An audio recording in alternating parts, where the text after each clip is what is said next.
Hello my friends, let's go to Bakhmut for the situation update. It was some sort of the change today, not in favor of Ukraine, and Russia continued to assault from the north.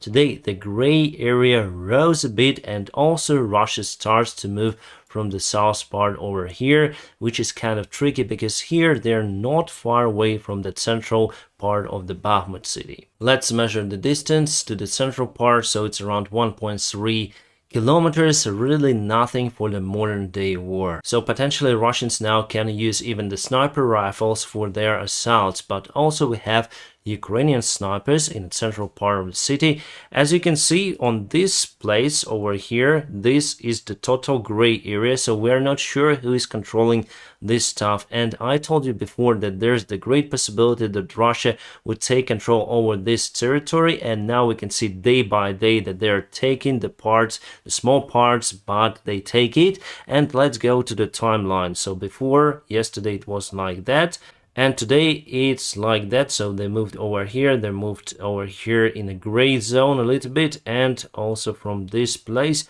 they've took quite a lot of the residential areas on the northeast side of the Bakhmut city, but still the central part of Bakhmut is controlled by Ukrainian forces. And still we have two of the roads that potentially can be used as supplies. However, here you can see it's very close to the Russian controlled territory. Also on the south over here, very close to the Russian controlled territory, and they may disturb the supplies, firing mortars, artillery and other stuff to our convoys. So the situation in Bakhmut is as dramatic as it never been before. Today the general commander of the east flank of Ukraine attended the Bakhmut city.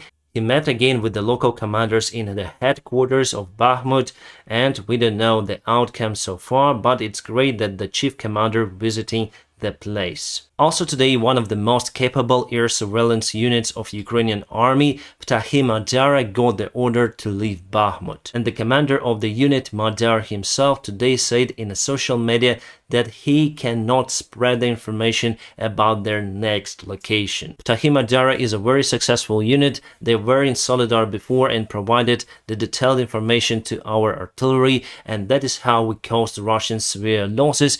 And the same thing happened in Bakhmut, and now they have to move. It could be the sign that the Ukrainian army may move out from the Bakhmut city because the encirclement could be not far away. But still, with those roads available, it's very early to say about the encirclement of the city. If we check the distance, Ukraine controls around 3.86 kilometers. It's still not a big distance, but we take it, we hold it, and here we have supply lines, which is awesome. Also, the weather deteriorates very significantly, and today I'm gonna show you the video, the example of what our soldiers have to deal with. And for the good news, the last night there was the drone attack in the Moscow region, believe me or not.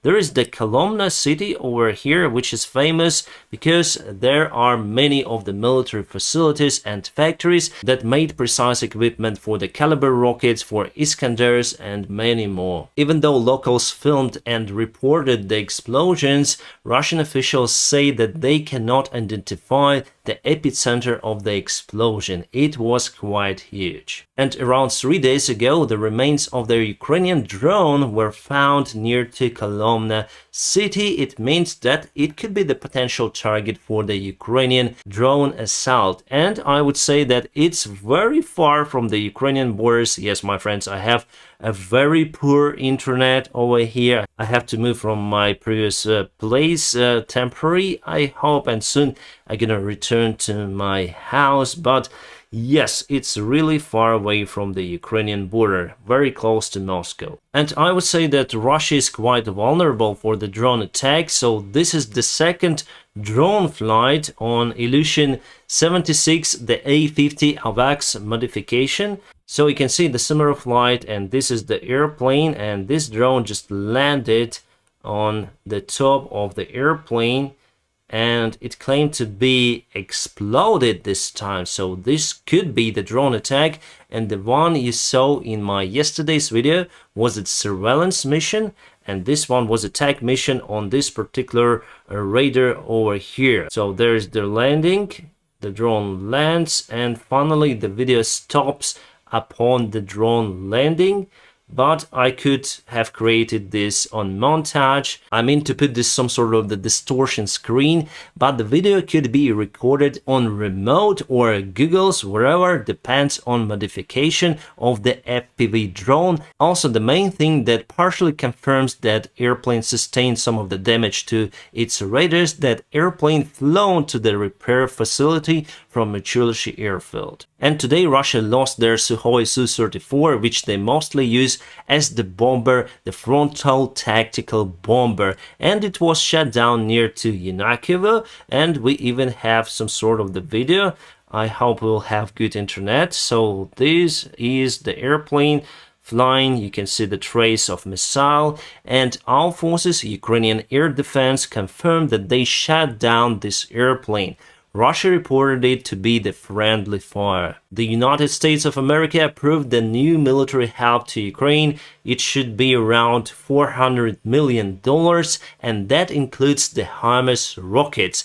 And there is no information in the report of what kind of rockets will be sent to Ukraine this time. And also we have the information that Germany wants to buy 96 Leopard 2 tanks from Switzerland. So Switzerland do not support either of the sides, but they can support their allies, and allies in their turn may support Ukraine. So officially it works, and Switzerland still stays a neutral country. But really they do a fantastic job helping our allies to release more tanks to Ukraine. And this is how the spring warming looks like on a battlefield. So here the trenches, they just turn to the rivers because snow melts, and our guys have to get their ammunition out from the trenches, basically diving into those rivers. Our guys have to deal with significant issues on the front lines, and I hope this guy doesn't have any kind of the problems with the health after this, some sort of the risky, not performance, but the job that they have to do over there. Some of the media sources reported that Kadyrov is sick with a kidney chronic disease, and he urgently called for the special doctors from the United Arab Emirates. We got this information from Bild, but I wouldn't trust that information because they told that Putin is sick with cancer for many years, but still Putin is alive, and this guy, maybe he just eats lots of the junk food. Russia is getting close to introduce the martial law. At least we got the order from President of Russia that in case the martial law would be introduced, the companies that disrupt the state of order will go under external ruling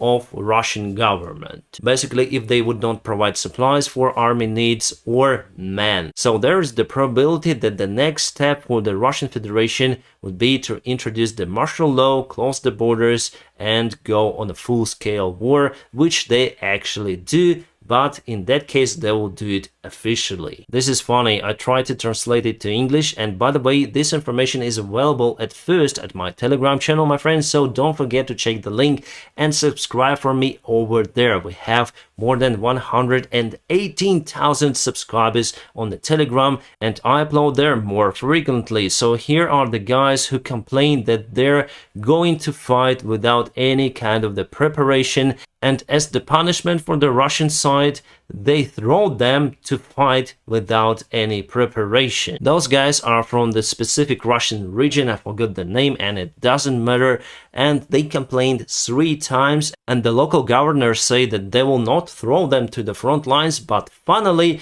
the most part of those guys lost their lives during the fights for Artemovsk, and here we see the Russian army as it is. And continue the Russian losses topic, the battle for Vuhledar. So it's not the single battle, there were many of the waves that Russia thrown their armored vehicles, tanks and soldiers. So here you can see the statistics of the total Russian losses on that small part of the front line. They were trying to get Vuhledar under their control, but still unsuccessfully. And this is the real number because we have it from the Oryx resource that accumulates the photos and videos, analyzing them and publishing on their service. So those are real tanks that were filmed. Well, yeah, not only tanks but other vehicles. And this is how Russians are getting ready for the new season in Crimea, not preparing the beaches or infrastructure but digging the trenches near to Yevpatoria. Probably they're expecting the Ukrainian counterattack that may happen this spring. And according to the Ukrainian intelligence, we're planning for the massive attack, where it could be, I think, on the south mostly, but there are many other potential directions for us to do it. And according to the Russian media zone research, they say that Russia potentially could have mobilized around 500,000 soldiers the last year, because Russia also implemented the fast-track marriages for those men who go and fight as the mobilized soldiers. So if they have girlfriends, they may do the marriage even remotely. And many couples asked for that feature because in case of the death of the soldier, the spouse will have the compensation. And according to that statistics, Russia might mobilize 528,000 soldiers. Oh my god, we'll have this engineering equipment provided to Ukrainian army from the United States, and this is the armor bridge. So basically it's the armor vehicle that has the protection against some sort of the ammunition, and it may put bridges in a very quick manner that is must have for the future counterattack of Ukrainian forces. And also Germany provided the similar engineering equipment for Ukrainian army before, so I guess it's gonna be the hot summer, especially for Russians. My friends, now press the like to this video, and also if you want to support my job, there are some of the links in the video description just below for you to do so. Thank you so much for your support and for your help. I wish you all a peaceful sky wherever you are, and have a great time.